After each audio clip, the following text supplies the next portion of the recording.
So now let's see how we can utilize the zoom blur effect inside of HitFilm. So over here you can see that I have a video clip, and in order to use the zoom blur, you need to go around under the effects tab right here.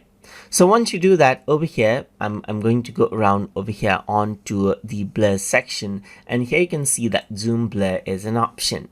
So if I were to go around and click and drag this out and keep it on the clip right here, then the zoom blur is applied. And over here you can see that this is what you have. You can go around and change around the strength of the zoom blur, and you can see that that is the blur that is applied.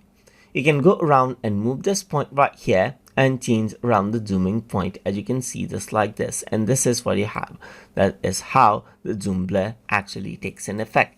You can go around and choose around the presets as well, to, let's say, for example, basics, to hyperspeed right here, for subtle right here just like this, or sunrise right here just like this, so that the zoom blur starts from the bottom and so forth right here.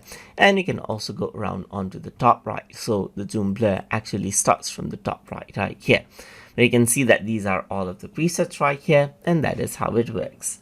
So that is how you can work around with the zoom blur effect inside of HitFilm.